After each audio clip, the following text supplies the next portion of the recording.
I'm inside the map. Have you ever thought that Risk of Rain was too easy? Well, I did. So me and my friend decided to make a challenge to truly test the human soul. Shot by anything. So to create this Herculean trial of a mod pack, we installed R2 Modman and added an unholy amount of mods. But here are the ones you need to know about. 1. Armageddon. This mod just makes the game hard as hell. Here are the stats the mod changes if you want to read them. And the other mod I will explain later. So the first run starts off in the sulfur pools thanks to the artifact of the journey, which randomizes the stages. Whoa! What's going on? Oh my god! Holy shit, so much damage!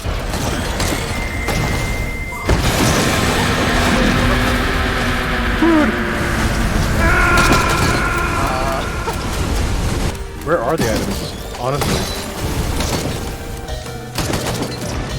Okay. Is it broken? There's no items. Where are my items? That was a short run, mainly because of the stupidly broken artifacts of Nightmare and Warfare. Nightmare gives monsters between 1 and 4 heresy items when they spawn. Enemies spawning with just 1 or 2 of these items is kinda just a nuisance, but if they get all 4... A few runs later of trying to survive for more than 30 seconds, we decided we had to turn off these artifacts. As these artifacts just made the game so difficult, it was next to impossible to get past stage 1, so they had to go. We start off on the stage Titanic Plains, 2 minutes in as I forgot to press the record button. I can't really protect you if you get one shot by all these witches that are around you. If you noticed, I'm also on Railgunner, the pay-to-win hero, as Bandit did no damage once you got to the later stages.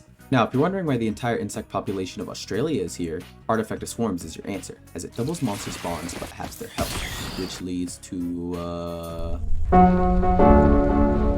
after dealing with these insects in the most American way possible, and grabbing the landing pod fuel cell for, reasons, we hit the blue portal and ended off Titanic Plains with these items.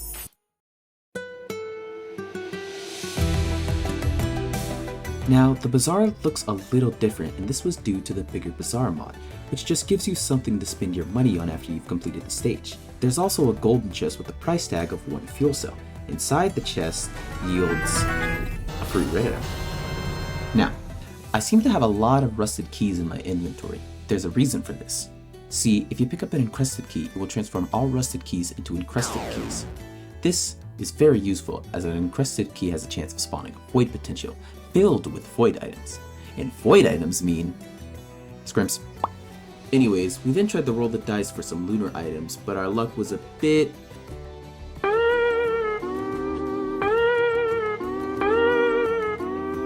bad. With only a gesture of a drowned gain from that experience, the only thing left to do was to start stage 2.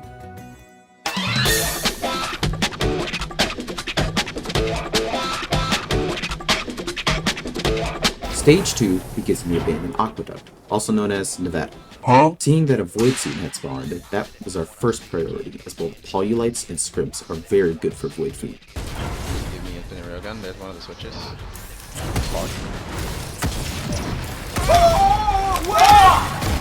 Now, killing the beetle guard spawned this circle of beetles. This was due to artifact of progression, which transforms monsters from a higher form into a lower form when killed. So beetle cards are turned into beetles. After that, I turned the corner to find this, a void potential. Inside was either a scrimp or a polulite. I didn't need either of these items, so I just left it there and made my way to the new altar. We didn't want to spend too much time on the stage, so after spending approximately 30 seconds looking for the teleporter, we found it.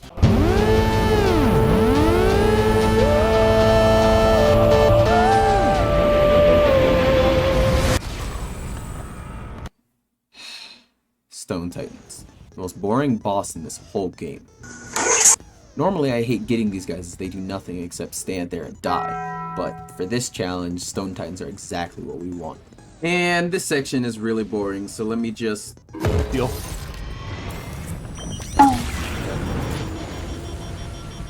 Now we just clear stage. What is that? We had killed the boss, but another boss had spawned. This happened because of Artifact of Origination. which spawns an extra boss after the timer reaches 10 minutes. But these bosses are really weak and easy to kill. Okay. Now, our next step is to find the pressure plates to get both Kajaro's and Renault's band, as they essentially triple Railgunner's damage. After kindly asking the lizards for their bands, we then search the rest of the map to see if there was an extra void potential hiding somewhere. And lo and behold, here it was. Yep. Inside was and a Lysetso was the only good choice here, as it gives Railgunner an extra railgun. And with nothing left on the stage, it was back to the bazaar we go. Not much happens in the bazaar. All we did was buy 3 energy drinks and attack syringes. I also used the other white items I had to buy a death mark. Then I spent my copious amounts of lunar points to buy 2 strides of heresy to get to the high ground easier.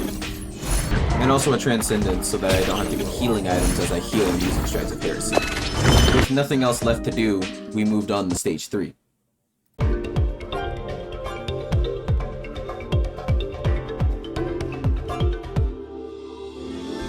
Stage 3 starts us off in Scorched Acres. With no time to waste, an Implord spawns on top of us with the intention of ending this run in 14 minutes. But with my new Danny Phantom-like powers acquired, I quickly ratted away. And then his health bar mysteriously depleted. With no void seeds on the map, I just decided to get on this mountain for reasons. Also, fun fact, the new altar always spawns on this mountain, so if you can fly at this point, go get it.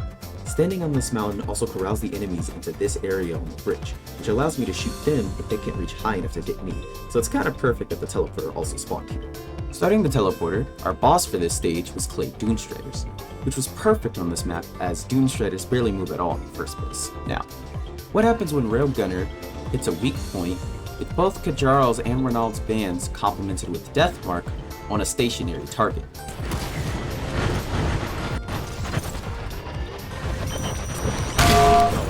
That death mark proc. Holy! I'm just gonna kill him instead. Okay, that was a fat death mark proc.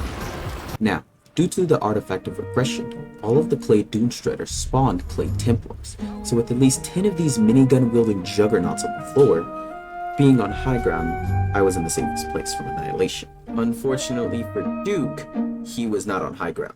Oh shit, I shouldn't have done that!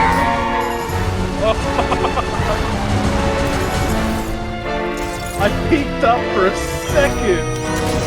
That was your mistake. You can kill him all. Well, time to clear stage.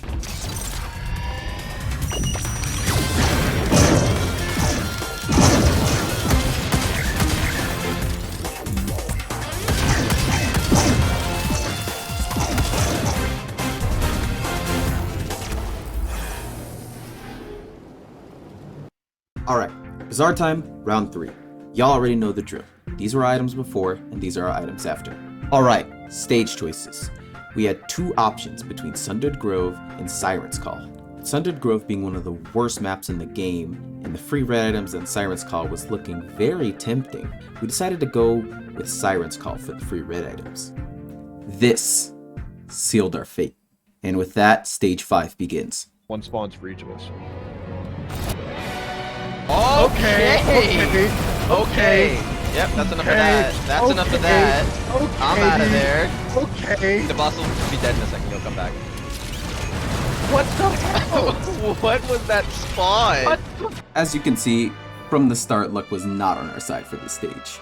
I was able to escape, however, Duke was not so lucky. But the extra boss from Artifact of Origination had also spawned and was dying quickly from the scavengers, which would revive Duke because of Artifact of Revival, which revives any dead players if a named boss is killed. We need to find Blue and start now. I already checked high ground. It's not up here. It spawned right here. I'm gonna hit it. Hit it. I couldn't hit it. It's right there on my mark. I will do my best. Dude, the suiciders are what killed me. So where'd you say TP was? I see In the TP. center. Center. I gotta wait for my thing to come back again. Holy, there's so many enemies. And It suicide always bombers ends and up like everything. this, dude. It's always you and frickin' Siren's Call.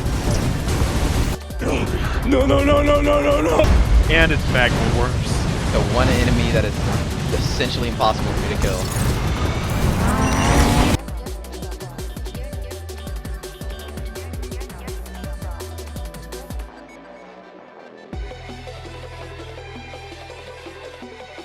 The boss, they keep breaking it. That's not fog. That's not fog. Damn, bro. Stop! Do not leave yet, as there is important information here.